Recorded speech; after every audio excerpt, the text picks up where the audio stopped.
Hello, everyone. This video is very long, but you know the rules. We're reviewing the movies in order from worst to best. The trailers to these movies are in the description below if you're curious. We have a subreddit now. A friend of the show was like, you guys need more exposure, blah, blah, blah. So they made a subreddit. It was very nice of them. We don't know what we're going to do on the subreddit yet, how it's going to be done, but we thought it was a cool idea if you guys just make memes, and the best memes will be at the end of every video. You can make fun of us. You can, make fun of how I talk too long. You can make fun of Glenn's audio. You can make fun of how I talk too long. Anything you want to do it. Make memes, okay? We might also use the Reddit to facilitate a Q&A or something, and we'll answer all the questions in the thread, in a video or something. I don't know. There's so many possibilities, but we have a subreddit now. So if you have a Reddit, follow the subreddit and blah, blah, blah. Okay, bye-bye. Okay, it's time to make the next cutaway for the monthly movie review. What should I do? What should I make fun of? What's happened in the last month?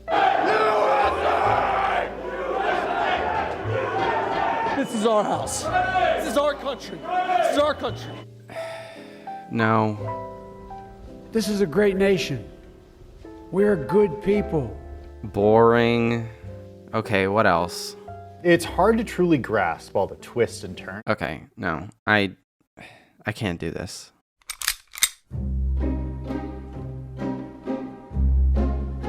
The Princess Switch 2, Switched Again, was pretty dumb. The first one was also pretty dumb, but this one really does the same thing low-key. It adds another Vanessa Hudgens lookalike to the mix. This movie really doesn't have anything of note to even mention. It's not even something to put on in the background while doing any work or anything. It is just boring and a waste of time. Watch the first one, and then don't watch this one, even though the first one's also pretty bad. A nice 1 out of 10. Superintelligence is a movie with a very misleading title because this movie is stupid. I can't believe that a year without summer movie season managed to conjure up a soulless nothing burger. This film was directed by Ben Falcone, who is responsible for Tammy, The Boss, and Life of the Party. And I think this film might be worse than The Boss. Superintelligence is basically Arrival meets Her, but as a comedy, and this film says all the things those movies tried to say, but in the most clumsy way imaginable. The camera is just there. The actors are there too. I could not imagine being married to the star of my movie and still manage to direct the most static scenes imaginable. Yes, please try to give this scene life while I direct you to stand still and not move at all because I need coverage and I don't want to mess up the continuity in the edit. Well, you did it, Ben. Good job. You did the thing. Honestly, if I was a superintelligence and the fate of the world depended on my feelings on the human race and I saw this film, I would end it all. And I'm giving Superintelligence a 1 out of 10. I could not even get through A California Christmas. I watched 40 minutes of it somehow and had to take it off because I was falling asleep. It plays out how most romantic fooled-ya comedies play out, and I bet at the end they end up dating or whatever, or married, or I don't know. Anyway, 1 out of 10, unbearable.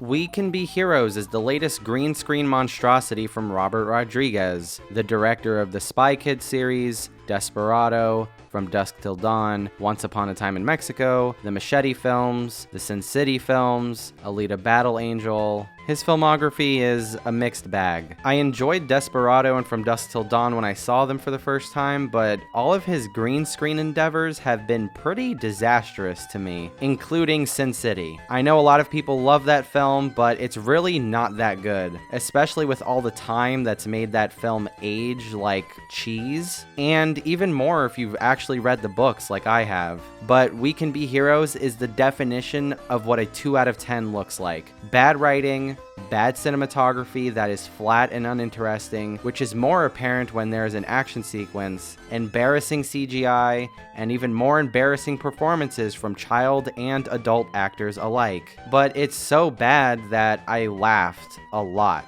And as I saw the film climb the ranks of the most popular films on Netflix, my thought that children deserve better films quickly dissipated. They get what they deserve. And I'm giving We Can Be Heroes a 2 out of 10. We We Can Be Heroes is unironically the best superhero movie of the year. Sure, this movie is dumb and horribly acted and horribly written and has some of the worst modern effects put to screen, but this movie has the same flair and wholeheartedness as previous Robert Rodriguez efforts, most notably Shark Boy and Lava Girl. The movie is so fun. This is fun too. But when it compares to the Holy Trinity, it does not come close. Those are peak Robert Rodriguez. Anyway, this is dumb fun, and it's funny, and you should check it out. Shark Boy is not Taylor Lautner, and that sucks, but it's okay. The rest of the movie is fun to watch. A 4 out of 10. Ariana Grande, Excuse Me, I Love You is a documentary about Ariana Grande and her journey on her Sweetener tour, and gives a behind-the-scenes look at her life in this time period. At least that's what they would like you to think, because this film is literally just a concert movie, but it's like less than that. It feels like they just recorded the concert, and it doesn't feel like a concert film in the same way that something like Homecoming, a film by Beyonce, does, which felt like a real concert film, and there were actual behind-the-scenes stuff going on that was interesting and actually kind of lengthy. The documentary segments in this film could have been deleted and nothing would have changed. They don't last for a significant amount of time, and nothing of substance is going on anyway. We don't see her rehearsing or anything. It's meaningless nonsense. We could have seen this on Ariana Grande's Instagram story and it would have achieved the same effect. I'm not saying I want some dirt or anything, but even the Taylor Swift documentary from earlier in the year was operating on the premise of wanting to be distanced from the audience and still was able to deliver a substantive experience. I've never reviewed a film on this channel that I've fast forwarded through until this movie. And I'm giving Ariana Grande, Excuse Me, I Don't Know Why This Film Exists, a 3 out of 10. Greenland is like that super dumb, super fun disaster movie 2012, except it is not as fun and it is not as fucking crackheadery. There's a sequence in this movie where Gerard Butler and his beautiful wife forget their son's diabetes equipment in the car, so they have to go back and get it in the middle of people rioting and shit blowing up and whatnot. And I swear this takes like a third of the movie's runtime. We are at this location trying to get diabetes equipment for so long that the rest of the movie really flies by. I think it was super dumb and super funny how things in this movie played out, and everyone's reaction to the Earth getting pelted with meteors is just so funny and it seemed super unrealistic. This is a dumb movie to watch if you really are bored and not looking for anything too deep and whatnot. I'm giving Greenland a 3 out of 10. Godmothered is forgettable and kind of the worst. It was not funny, it was not fun, it really didn't have any special place in my heart like classic Christmas movies, even though it really tried to feel like a nice nostalgic film you could watch every Christmas. It was such a nothing movie. I guess the costumes were pretty cool, but that's high-key it. I'm giving Godmothered a 3 out of 10. Midnight Sky is the latest film directed by George Clooney. He's been a pretty prolific director since his debut in 2002 with Confessions of a Dangerous Mind. He went on to do Good Night and Good Luck, Leatherheads, The Ides of March, The Monuments Men, and Suburbicon, which was kind of mediocre. Midnight Sky, on the other hand, is, to put it simply, boring. This movie bored me to tears. Sure, there are some tiny aspects about the film that you could find to appreciate, but ultimately, the sum of its parts is something that is simultaneously bloated and anemic at the same time. It has so many characters to explore, but it uses its 2-hour runtime to give these characters a modicum of interesting characterization that I hate to admit, it was so bad that I ended up picking up my phone and scrolling Twitter on many occasions throughout the runtime. There is nothing here. The original score being present for 98% of the scenes basically told me that they were trying to fix the movie in post. There are so many scenes in here that would have been improved dramatically if there was no music in it at all, but I guess George Clooney and the editor and the composer just couldn't help themselves. It was so obnoxious. It's just disappointing because I know George Clooney is capable of doing better than this. Oh well, I still haven't seen Good Night and Good Luck yet, so at least I have some part of his filmography to look forward to, and I'm giving Midnight Sky a 3 out of 10.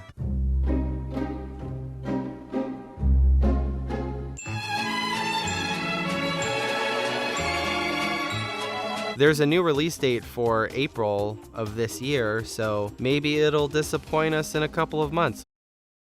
The New Mutants is the latest film by Josh Boone, the director of the 2012 film Stuck in Love, which is a guilty pleasure of mine, and The Fault in Our Stars, which I haven't seen yet, but maybe it'll be a good commentary, I don't know, we'll see. The New Mutants was supposed to come out a long time ago. With that in mind, it was safe to assume that the film was probably bad. Well, many years later, we finally get the answer to that question, and the answer is predictably yes. I would compare this film to Fant Four Stick and Jonah Hex in that it feels like a neutered film. The character development is anemic at best. It would seem like releasing a hashtag Boone cut is the easiest solution to that particular problem, but it's not just that the development is lacking, it's also the way that the film doles out information, which is so lazy and lacking in creativity, and that is something a longer cut cannot fix. Unless there are redundancies in the characterization that were cut in a hashtag Boone cut, adding more to the runtime would make the film more insufferable. Shout out to Batman vs Superman, the Ultimate Edition. Like Fan Four Stick, you can sometimes tell when you're watching a scene that was reshot. Another big problem with the film is the PG-13 rating. Horror is almost impossible to pull off without an R rating, and even more often than not, it's still bad. A lot of R-rated movies are bad, but you have more creative license to horrify the audience. You just have to be more creative at it. Especially in a post-Deadpool world, I feel like a studio should have been more brave with this property, but oh well, the final X-Men film of the 20th Century Fox canon turned out just like the director of the first X-Men film. Trash. And I'm giving The New Mutants a 3 out of 10.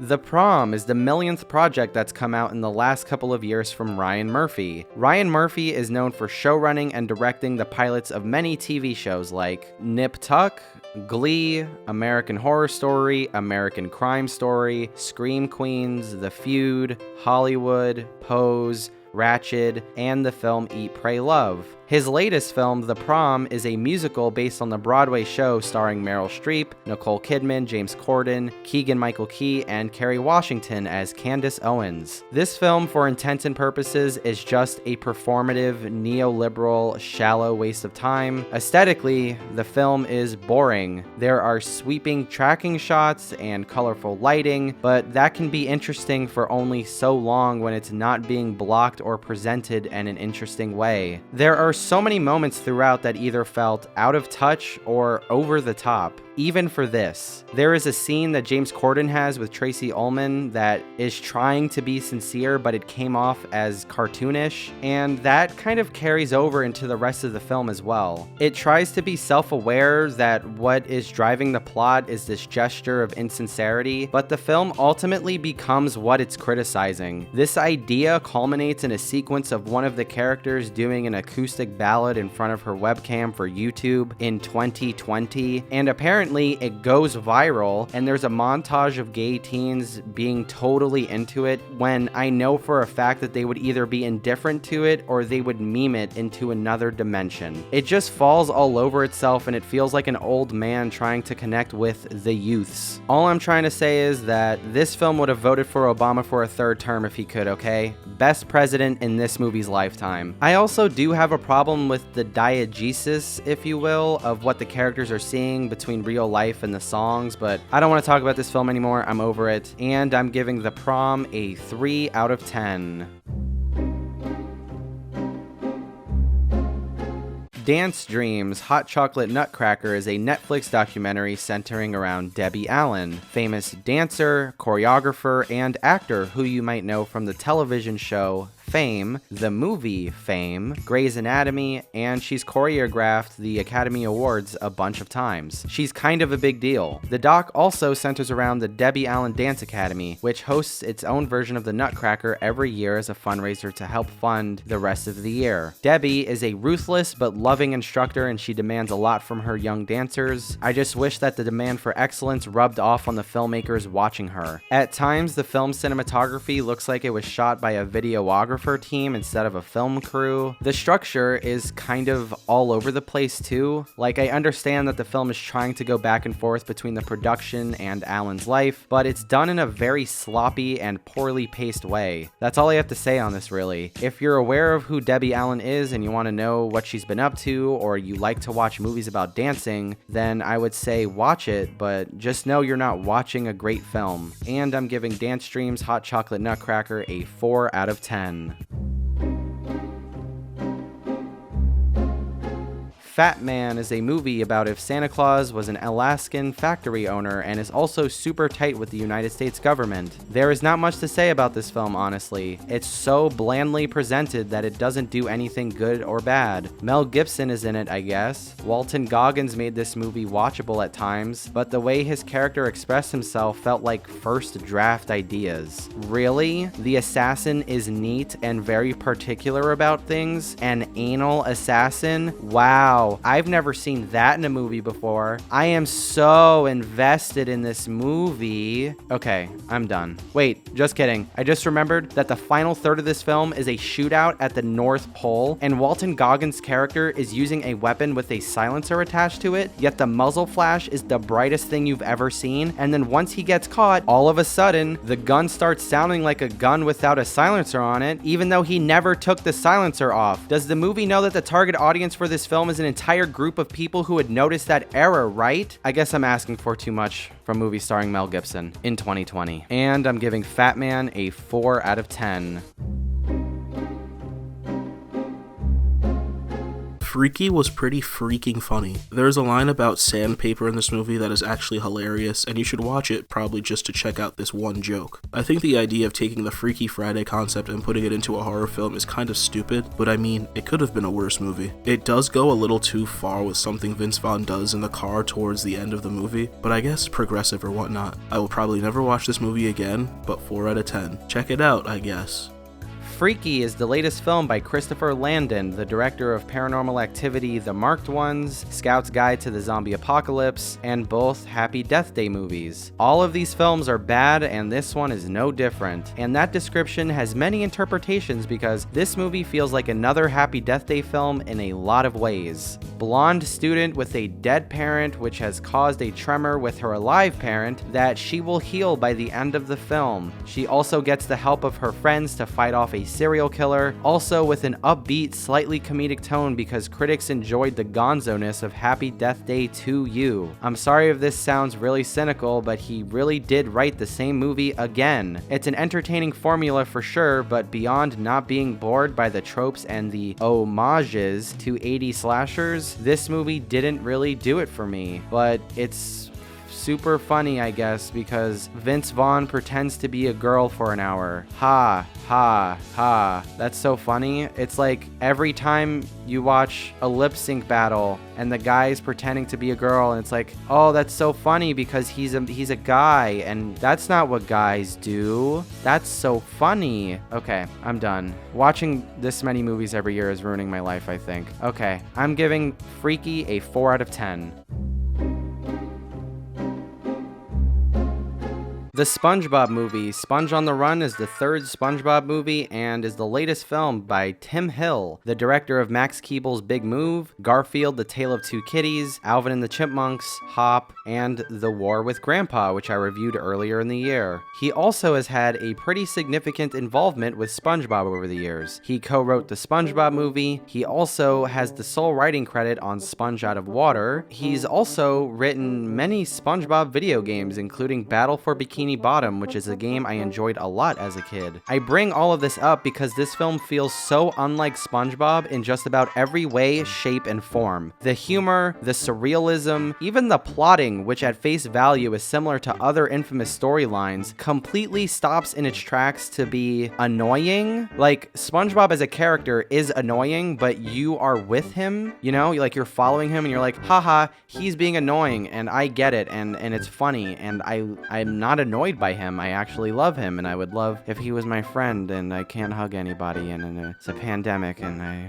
want to die. The animation style is sort of the only saving grace of the film, even though I would have enjoyed seeing a break from the 3D animation meta that we've been living through for the last decade and a half. It worries me that Tim Hill is writing the next SpongeBob film, which is apparently coming out in 2021. Oh well, nothing matters anymore, and I'm giving Sponge on the Run a 4 out of 10. The Croods 2 has animation that is not the absolute worst. The one thing about this movie I really dislike, though, is the voice cast. Or maybe it's just Ryan Reynolds. Whenever he talks, I'm just like, that's Ryan Reynolds. I don't know. Anyway, this movie is forgettable, but it is pretty to look at and is probably more pretty to look at on the big screen. The story is whatever and kind of a throwaway, but it could shut up some kids for a little bit, high key. I'm giving The Croods 2, A New Age or whatever it's called, a 4 out of 10. Hillbilly Elegy is the latest film by Ron Howard, the director of Splash, Apollo 13, Ransom, How the Grinch Stole Christmas, A Beautiful Mind, Cinderella Man, The Da Vinci Code, and my favorite of his, Frost Nixon. Ever since then, he's been pretty inconsistent. I mean, you could say that with the amount of films that he's directed, his entire filmography has been inconsistent, and he did direct Rush in 2013, but Rush is just fine to me. Yeah, I said it. It's fine. 6 out of 10.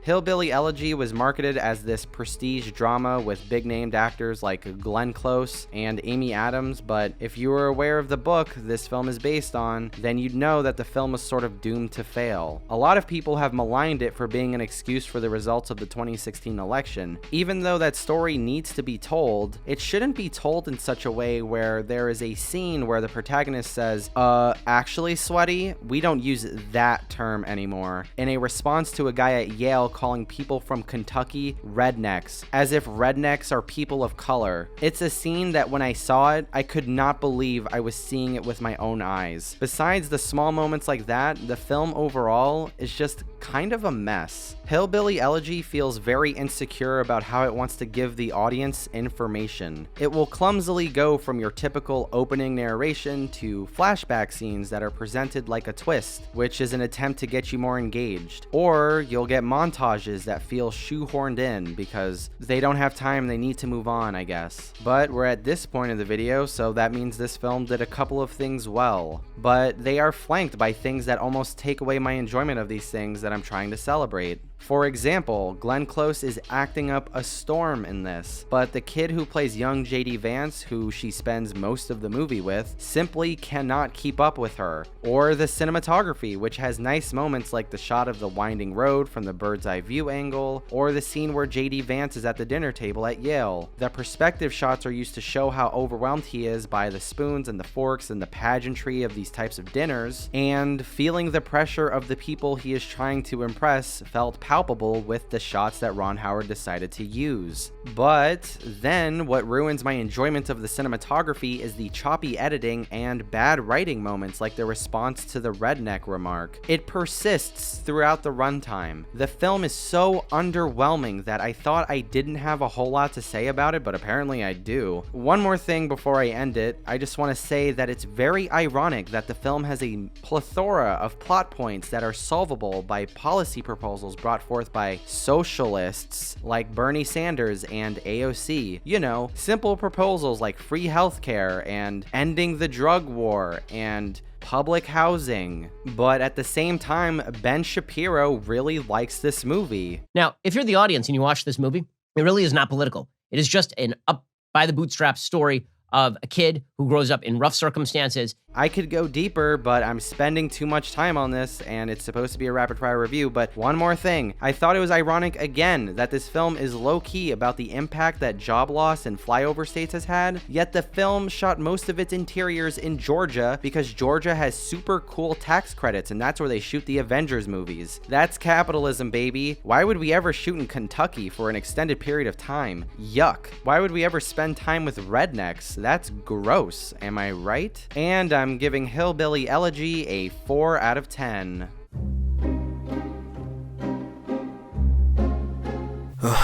More like Wonder Woman 1984, am I right? Ha ha ha ha. Ha ha ha ha.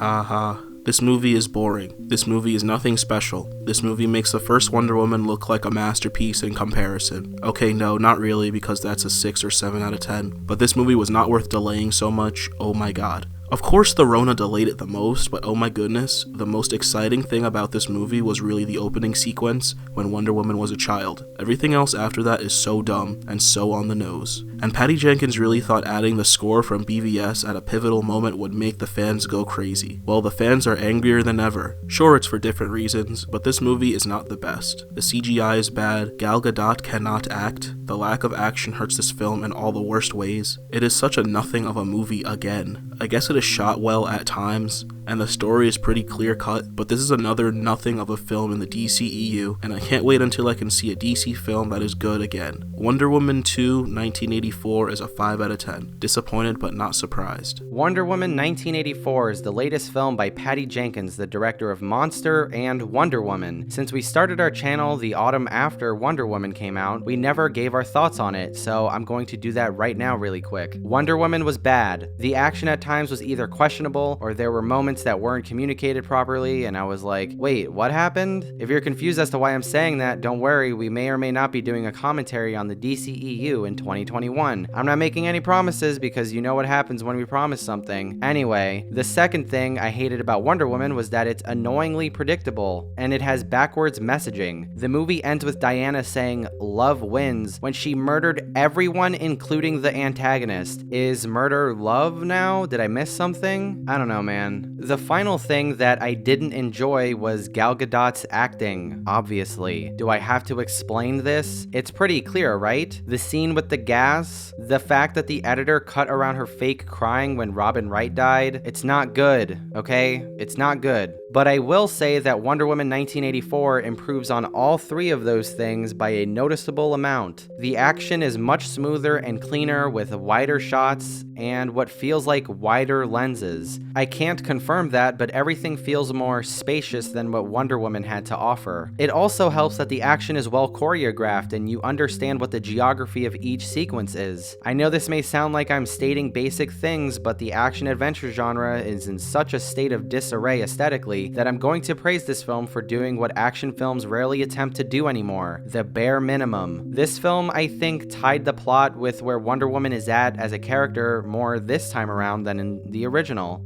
Again, it's kind of difficult to spread a message of love when your main character is literally murdering people. Murder is bad. I don't know why the DCEU has such a strange relationship with the crime of killing someone.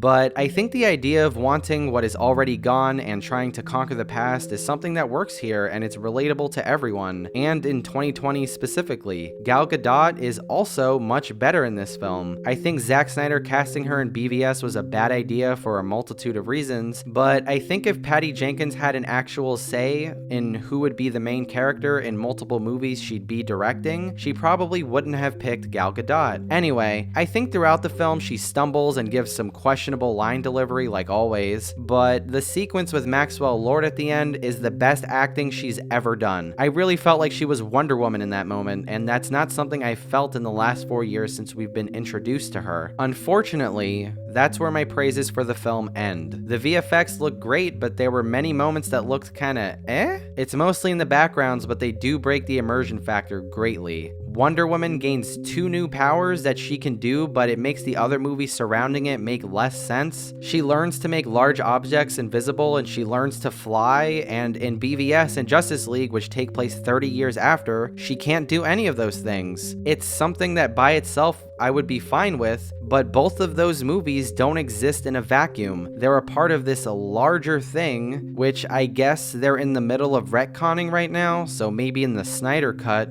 that will be changed too, like she'll have like her invisible jet and she'll be like, you know, flying with Superman and shit. I don't know. It's just a mess. It's just all a mess. Burn it. Please, just burn it down. I don't want to see it anymore. It's over. Just let it go, please. This film even uses a song from BVS in one of its biggest scenes, so again, you can't say that this film exists on its own. It's just a lie. Also, in the scene where she teaches herself to fly, the film uses the song Adagio in D minor, which is a song that was used in the movie Sunshine from 2007, and from then on, it was used and abused in many commercials for cars, perfume, etc., and in various TV shows and films for years, including The Walking Dead. And then it got to a point where no one really used it anymore because it was so overused, and now they're using it in 2020 in the same exact way? Hans Zimmer is literally doing the score for this film. We couldn't have him make another song? Was that too much to ask? Why would anyone make such a distracting choice? It's like if someone used On the Nature of Daylight by Max Richter in a sad montage again after Arrival and Shutter Island both did it in the same decade. I don't know, man. I can't unsee these things when I notice them, and it bothers me. There are many other things I wanted to touch on that I'll talk about it when Glenn and I watch it together for hashtag content, but for now I'm giving Wonder Woman 1984 a 5 out of 10. You get it? The movie takes place in 1984 and the book 1984. Do you get it? Sylvia's Love is a period drama starring Tessa Thompson. It's got beautiful colors, and it's a mid-20th century period piece that barely even acknowledges the civil rights movement, which in itself is an interesting choice, but unfortunately, I think this film overstays its welcome in that the pacing is god-awful, especially in the second half. Sylvia's Love drags, and I wanted it to end. Besides that, it's kind of predictable. It's shot and lit similarly to a film that would have come out in that time, so the presentation is deceptively plain and artificial, but I don't really know if this is worth your time, to be honest. Maybe if you're into a romance you'll otherwise forget about tomorrow, you can go ahead and watch it, or if you're a fervent Tessa Thompson stan, I mean, go right ahead, you've probably seen it already. But I won't be revisiting this film again, and I'm giving Sylvia's Love a 5 out of 10. Ma Rainey's Black Bottom is the film adaptation of the August Wilson play of the same name. This is the second time Viola Davis has been a part of an August Wilson film adaptation, so of course she came ready to chew up the scenery. I just wish that the rest of the film had done the same. I'm not familiar with the play and I haven't seen the play, but I don't think I should have to just to find enjoyment in it. So if any of the things I criticize just so happen to be in the play, then I don't know what to tell you, dude. The film feels too brief.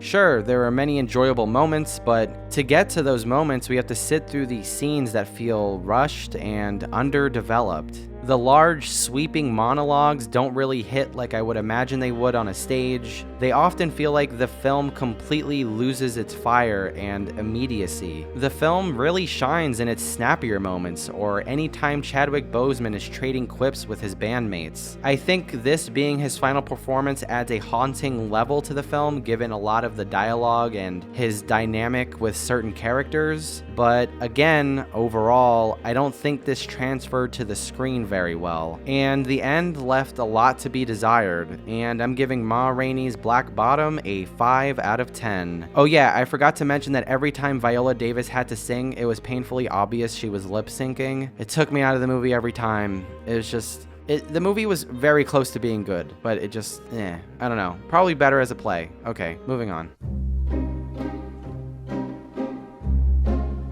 Unhinged. Oh my god, this movie is bananas. I imagine that if this was a normal year, there would have been a lot of talk about how just, well, unhinged the plot is. Under most circumstances, I would have written this movie off as a stupid nothing movie that made me feel nothing, yada yada yada, but I had an excellent time. Don't mistake this as me saying that this film is good, because it most certainly is not, even close to that. The performances are either one note or bad, the cinematography exists, and the score sounded like a parody of every Hans Zimmer score made after the year 2010. But that's sort of where my enjoyment began. The score is so repetitive, so insanely loud, so repetitive that you cannot ignore it, and I couldn't help but dance to it in my seat. It's really repetitive. The plot is so ridiculous that I was uncharacteristically entertained by this hour-and-a-half injection of unadulterated caucasity that is basically on par with last year's Ma. Russell Crowe isn't really all that great as Dan Crenshaw. He wasn't born with money, but you want to see what he does next. That's where I'm gonna leave this. Just watch it. It's entertaining, it's wild, I had a good time. Probably don't spend money on it though, because you might hate it. I don't know. Just, if it's in front of your face, watch it. And I'm giving Unhinged a 5 out of 10.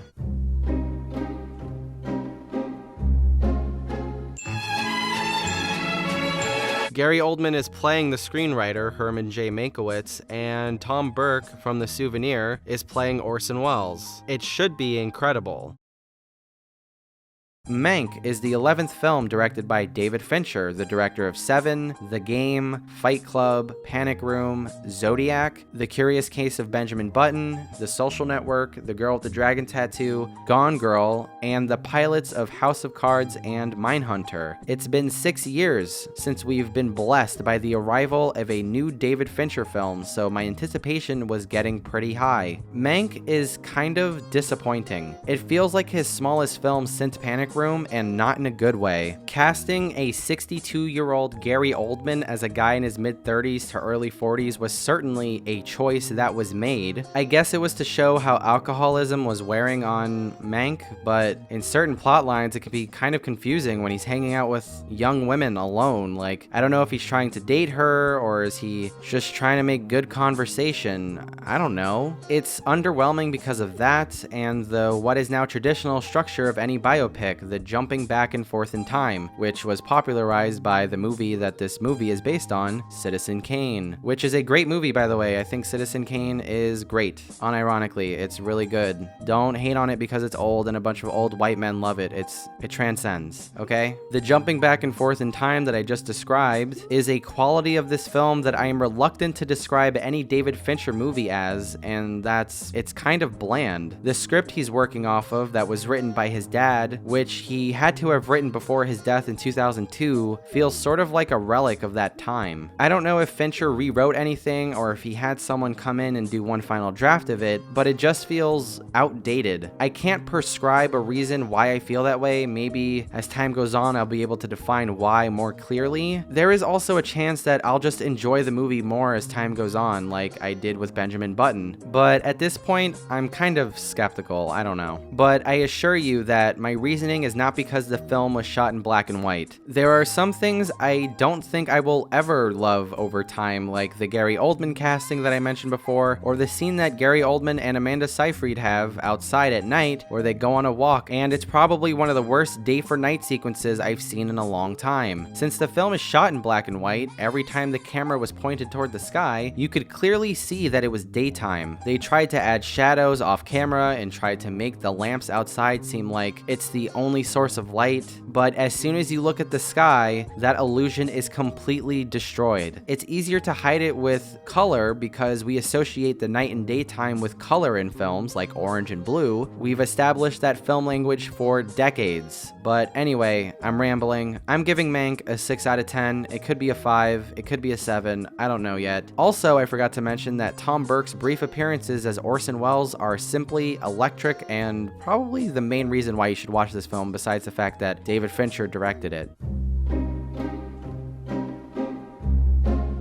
Alex Wheatle is the fourth entry in Steve McQueen's Small Axe anthology series on Amazon Prime Video. He released Lover's Rock, Mangrove, and Red, White, and Blue as their own films, which I reviewed during our coverage of the New York Film Festival. Alex Wheatle is based on the writer Alex Wheatle's life in the early 1980s. This film, I would say, is the weakest of the anthology so far. I don't think it really works as its own film, which is probably why it wasn't included in the initial rollout. The other three films don't really need the others to work, but the fact that they are released together makes them stronger because you can see commonalities between them. But with Alex Wheatle, the only strengths this film has are the things that it shares with the other films. It has good performances and an excellent spoken word segment toward the end of the film, but Alex Wheatle feels extremely anemic in terms of its character development and plotting. It being the shortest of the four definitely has a lot to do with it. For a film that is only an hour and 3 minutes, not including the credits, I think you could do a lot worse with your time, and I'm giving Alex Wheatle a 6 out of 10.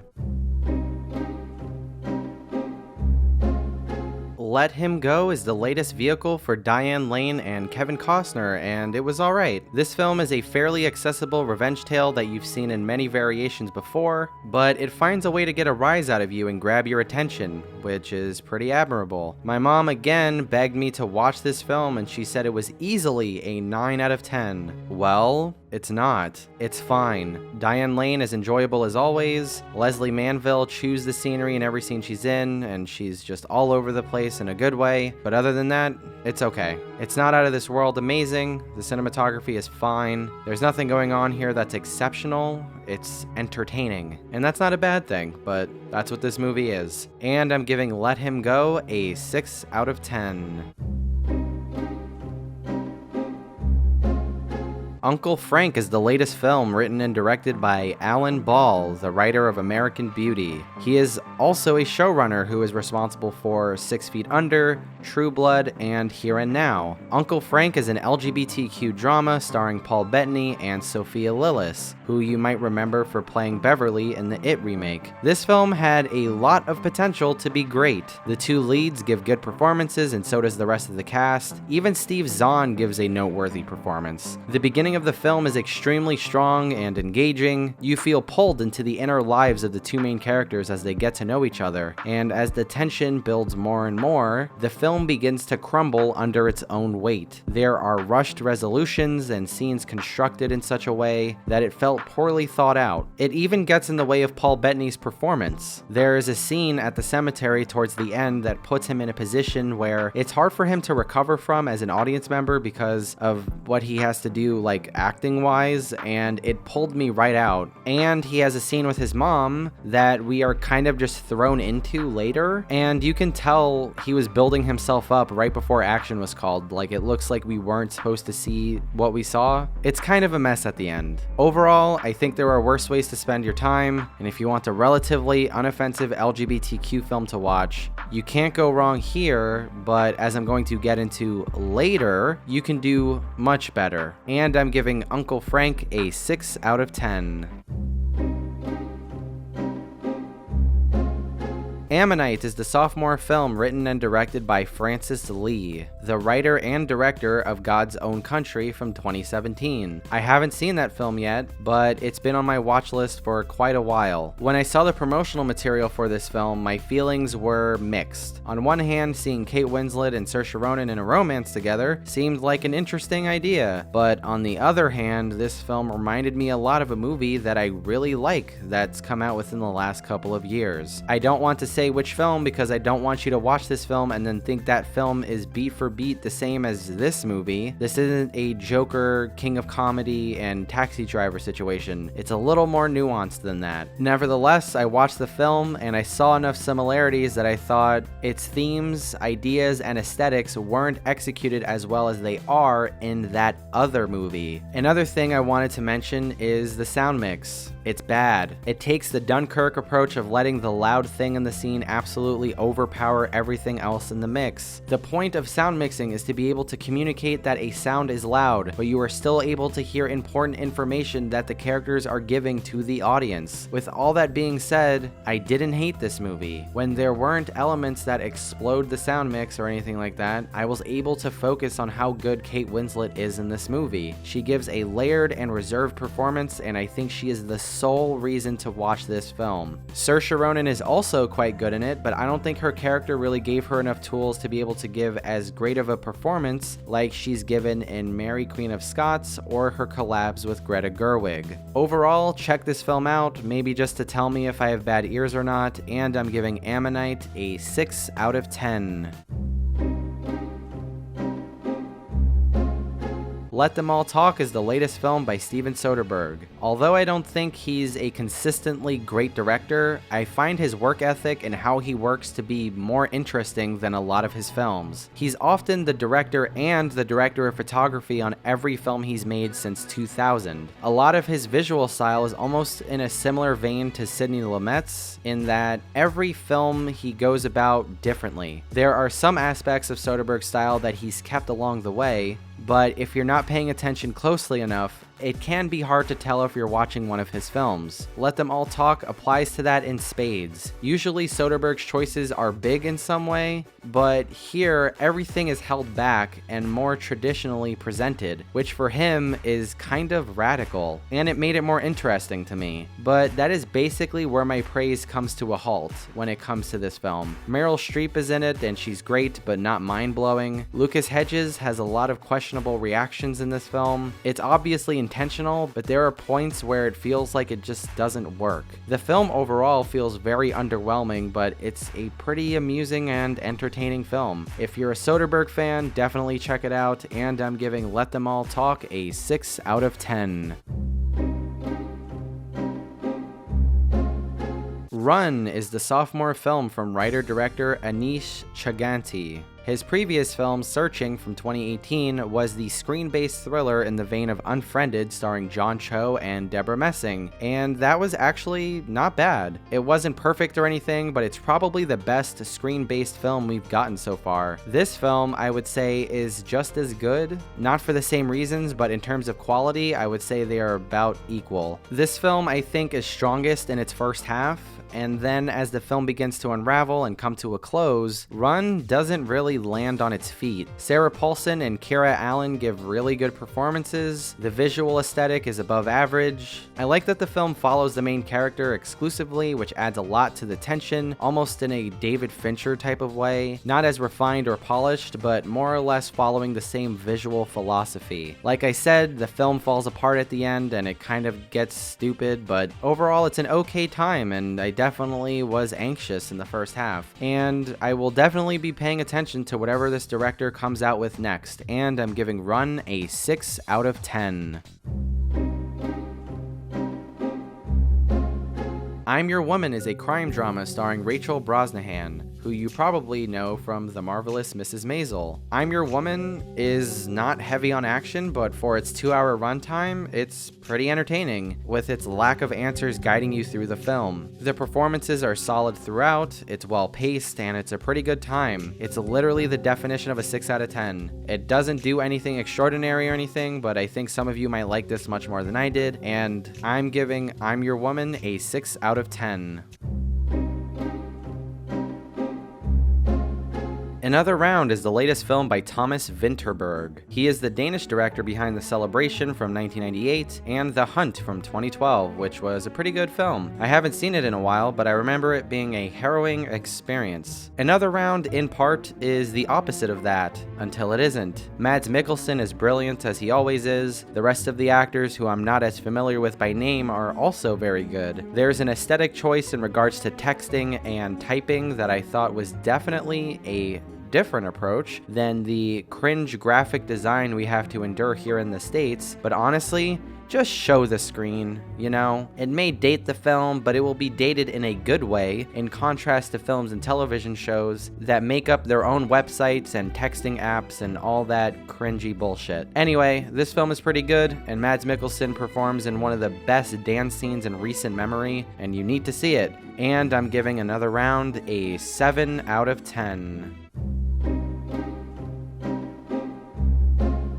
Happiest Season is the latest film by Clea Duvall, the daughter of famous actor Robert Duvall. You may know her as an actor in films like But I'm a Cheerleader, Argo, and The Faculty, and television shows like Veep. Happiest Season is a good time. I enjoyed it way more than I thought I would. Mary Holland and Dan Levy are comedic powerhouses in this film, and they rarely miss the mark. Although I'm sure there was improv on set, it's refreshing to watch a film that is generally accessible, that also isn't completely stopping the film in its tracks to watch multiple actors try to out-improv each other. So by that I mean actual jokes were written, It's not a surprise to me that the performances were great because actors turned directors almost always are able to get engaging performances out of their actors. The cinematography can be quite bland, and sure, sometimes the film has its moments where the plot gets a little too over the top, especially towards the end. But Duvall finds a way to pull you back in. Also, it's okay for gay people to have their own accessible Christmas movie, instead of the super dramatic period pieces we get every year. Just as I did this year, I can see myself watching this film in the holidays to come, and I'm giving Happiest Season a 7 out of 10. Pieces of a Woman is a Netflix drama that has been getting a lot of praise and award season hype. This film stars Vanessa Kirby as the titular woman, Shia LaBeouf, Benny Safdie, Molly Parker, and Ellen Burstyn. Everyone in this film gives wonderfully strong performances. Vanessa Kirby has moments in the first half an hour that are very awkward, but in a good way, because she's trying to show that she's experiencing labor pains, and there's almost an element of intentional comedy there that kind of caught me by surprise. The rest of the cast is incredible, with Molly Parker being a big standout. She was really great in House of Cards, and here she gets a lot of moments to shine. She doesn't speak for a large portion of the film, and she knocks it out of the park. No pun intended. Ellen Burstyn is great as always, but her character has this lengthy monologue that basically explains why she is the way she is, but we didn't really need it given the context of what was said prior to it, and it pulled me out of her performance, which is a shame. Shia LaBeouf is incredible in this film, but in a frustrating way. Given the recent allegations thrown at him from his former girlfriend, musician FKA Twigs, I couldn't help but get upset at how Shia LaBeouf can play this character, write Honey Boy, and play a similar character in Honey Boy, and still do the same shit in real life. It makes absolutely no sense. Whatever, this is a review channel, not a drama channel, but it's just fucking frustrating. Although the tracking shots at times were bumpy, I thought they added a lot of dramatic weight to the scenes they were used in, creating certain sequences that would normally be cut to death were shown in real time, and it made me insanely anxious in a good way. The one gripe I have about this film is the music. It's just bad. It's inappropriately used in terms of its placement, but also the music doesn't really match the visuals at all, and not in a way that Martin Scorsese does where he juxtaposes the image with the music. It just doesn't work at all. Pieces of Woman would easily be an 8 if the music wasn't in it, but the music is there, so I'm giving Pieces of a Woman a 7 out of 10. Also really quick, another thing that bothered me was Vanessa Kirby's pregnant look. There are times when the pregnancy, like her pregnant belly is kind of like weird looking, like it doesn't look real, like when you look at her belly button, but it's attached on her body in a convincing way. But also, she's not fat. Like when you're pregnant, you're fat. I know that sometimes there are skinny pregnant people, but every movie where there's a pregnant woman, the woman is skinny. Like it's like 100% of the time. Can we have some pregnant representation where women actually have like a double chin and shit? Like, is that too much to ask? Just gain the weight. Christian Bale does it all the time, all right? Black Bear is the latest film written and directed by Lawrence Michael Levine, the writer of Always Shine, which I honestly don't remember what happens in it at all. But Black Bear is a movie that I will be returning to. This head-scratcher stars Aubrey Plaza and Christopher Abbott, who you may remember from It Comes at Night and Catch-22. I don't know how much about the film I want to talk about because seeing it without knowing anything about it was, like I said before, head-scratching, and I think that's the appropriate way to watch this film. Aubrey Plaza is a force to be reckoned with, the plot is wild, it reminds me of I'm Thinking of Ending Things, but not as good. Check it out as soon as you can. Aubrey Plaza is a great actor and a great person, and she's very cool, and you should support the movies that she's in, especially when they're good, like this one. And I'm giving Black Bear a 7 out of 10. Minari is the latest film by Lee Isaac Chung. This film hasn't been fully released yet. I saw it at Film at Lincoln Center's virtual cinema. I've been slowly anticipating this film since January when Sundance started. The critics who went came out saying that Minari is the film to watch this year, and since every festival didn't really happen this year at their fullest like Sundance got to, there was a good chance that the movie was actually good. And the good news is that they were right. This film is pretty damn good. The things that stand out to me the most are the performances, the writing, and the score. Steven Yeun, who you probably know best as Glenn from The Walking Dead, is wonderful as a father who thinks he has something to prove. The score is this beautiful array of motifs that are rarely used multiple times, and it feels like they want you to feel like you are in this moment. The writing is excellent, from the dialogue to the actual plotting. If you are in the middle of the film and you're worried that the film might not go anywhere, don't worry, because this film's final 20 minutes sing in a way that I've barely seen in any movie all year. Korean cinema has really been leading the charge over the last decade, with stories that really tackle where we are economically, and this film is no different. Instead of just showing how capitalism is a dogshit system, it shows how this rugged individualism that we've been taught here in America is an ideology that is doomed to fail. This film is aesthetically and textually showing you the trappings of separating yourself from others, and in the middle of a pandemic, that's a good thing to be reminded of. So when this film is available to be seen by the masses, please see this film as soon as possible. It's not going to blow your mind or anything, but it will make you feel good inside, and I think it's important to feel that way every once in a while. And I'm giving Minari a 7 out of 10. It could be an 8, I don't know. Also, don't watch the trailer because it does give a good amount of the plot away. I watched the trailer after I saw the film, and I'm glad I didn't see it before. I cut out all the spoiler stuff, so you're fine. Don't worry, you're good.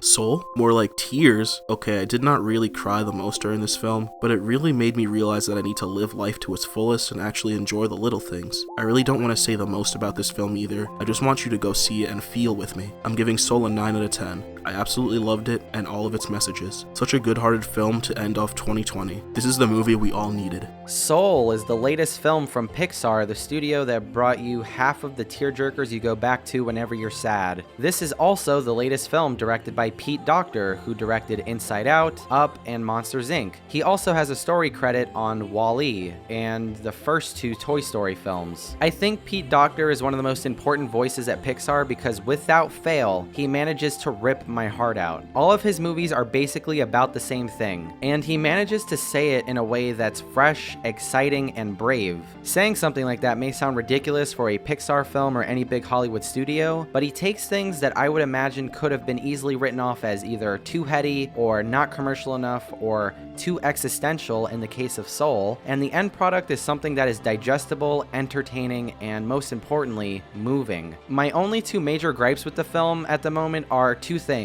One, the Pixar formula, unfortunately, is alive and well, and 2, the end scene is kind of bad. It felt like the last scene of the Florida Project in that it felt like a tacked-on, unnecessary thing to make either the audience or the filmmakers feel more comfortable with the direction the film was going, and I did not like it. The first thing I mentioned, the Pixar formula, a character leaves their home in search of a thing and they are paired up with the person they don't really want to be around, and then yada yada yada, you know the rest. Yeah, that's not gone. They've been using the same formula at this company for 25 years, and I just wish that they would change it up. Sure, the way this film goes about it is not as linear or unbearable as some of their most notorious misses, but it's still here. The rest of it outweighs the negatives for the most part. The animation is gorgeous as expected. I cried a lot, and the music was very, very, very good. The jazz arrangements were composed by Jean-Baptiste, who you may know from The Late Show with Stephen Colbert, and the score sounded a lot like it was done by Trent Reznor and Atticus Ross, and it turns out that it was done by Trent Reznor and Atticus Ross, which was a nice surprise. I never thought I would see that happen. Anyway, if you want a good cry and want to feel like hugging someone even though you can't because see Soul if you haven't already, and I'm giving Soul a 7 out of 10. The Nest is the sophomore film written and directed by Sean Durkin, who hasn't directed a feature film in almost a decade, with his debut being 2011's Martha, Marcy May Marlene. I haven't seen it yet. It's on my watch list that is ever growing and never ending. Now that I've seen this film, I'm more than likely to seek that film out. Actually, I did see it recently, and it's fine. It's okay. It's not as good as this movie, but I'm about to get into it right now. At the time that I'm typing this out, The Nest is pretty much one of my favorite movies of the year. This film, I would say, is similar to Minari in many ways, with its subject matter and characterization, but it tackles it in a more elegant way, in a way that is reeking of gaudiness. Thankfully, the film itself is not a gaudy mess, even if its characters are. Carrie Coon gives undisputedly the best performance of 2020. It's not even close. I was waiting for her to be in a film as the lead for a while since I saw her in Gone Girl 6 years ago. She's done some great stuff like Fargo, The Leftovers, The Post, and The Sinner, but I don't watch a whole lot of TV, so I've just been settling for rewatching Gone Girl over and over. She has such a way with showing you what she's thinking with her eyes and also hitting all of the right notes. Jude Law gives the best performance he's given since Closer or Vox Lux. The cinematography and editing in tandem are so intertwined, you really do feel like you're being taken care of as an audience member. They even managed to make crossfades feel like the perfect choice to make for certain scene transitions. I usually don't like fades. They have to be used in a certain way for them not to come off as cheesy to me, and this film nailed it. There are so many scenes in this film where the camera is allowed to sit back and watch Carrie Coon and Jude Law spar right in front of us. The blocking and pacing of these shots is impressive, and it's really refreshing to watch an American movie doing that because it's mostly France and Germany doing it. The lighting is gorgeous. The way it's lit and color corrected reminded me a lot of It's Only the End of the World, with its one source lighting and deep shadows. I will say that the haunting score is understated in such a way that I won't really remember it after the film is over, but as I'm hearing it, I like it a lot. It's like if Mika Levy did a jazz-inspired score. There are so many things this film does well, but I think you should see it for yourself. As I said, this is probably one of my favorite films of the year so far, and if there are films that I review after this, then obviously there's maybe like one movie that I like more than this. But either way, this film is still great. Give Carrie Coon the Oscar she deserves, please. And I'm giving The Nest an 8 out of 10. The Sound of Metal is the debut film by Darius Marder, one of the co-writers of The Place Beyond the Pines from 2012. I enjoy that film quite a bit, even though people say that it loses its steam after the first third of the movie. I think it's consistently great. The director of that film, and Blue Valentine, Derek, whatever the fuck your last name is, I repeatedly look up how to pronounce his last name, and then I forget how to pronounce it like a minute later. He has a co-story credit on this film, and it feels like his influence is all over the film in a way, whether it's the handheld or the way that the film is lit or even the way that the film is colored. It feels like one of his movies, but I'm saying that in a reflective way because I didn't know he had any involvement until the credits rolled at the end. I had been anticipating this film since late last year. I saw the screenshot of what is now the poster, a bleach blonde Riz Ahmed behind a drum set, and I knew that I was already in, so I didn't bother to look into it more. I just waited for the day when I could see it. Now that I've seen it, and now that you've seen that I'm talking about this film after The Nest, you can make the assumption that I enjoyed this film quite a lot. Riz Ahmed gives a career-defining performance in this film. If your only exposure to him is in Venom or Rogue One, I don't think you've seen the best that he's had to offer so far. The film, I would say, is a mixture of Short Term 12 meets Whiplash meets Oslo August 31st. It's a film that is okay with the audience having a preconceived notion about it, even after it assaults you with its opening scene, because it completely destroys any of those expectations you might have. The Sound of Metal features some beautiful performances from the rest of its cast, including actors with disabilities, but the aspect of this film that shines the brightest is without a doubt the blend of sound design with character. The way that the film blends those two things runs the spectrum from horrifying to poetic. It even takes a similar approach to subtitles, because there are brief moments where different languages are being spoken in some scenes, and the film decides to make decisions on when we get to understand what they're saying and when we don't. It's a film that asks many questions like, how damaging can it be to hold on to the past, even when it feels like you're doing the right thing? I think you should all see this film immediately. Maybe share it with someone who needs to see it. It's on Amazon Prime Video, so judging by Jeff Bezos' net worth, there is a good chance that you have access to see this film, and please do. You won't regret it. It's definitely one of the best films of the entire year, and I'm giving The Sound of Metal an 8 out of 10. It could possibly be a 9 in the future, I don't know. I'm letting it wash over me still. I will watch it again. It will definitely be on the best of the year list whenever that happens. So yeah. If you enjoyed this video, hit the like button. If you agree or disagree, tell us in the comments. Subscribe if you haven't already. Share with your friends. Do all the things. Be safe. Wear a mask. We both love you. Bye bye.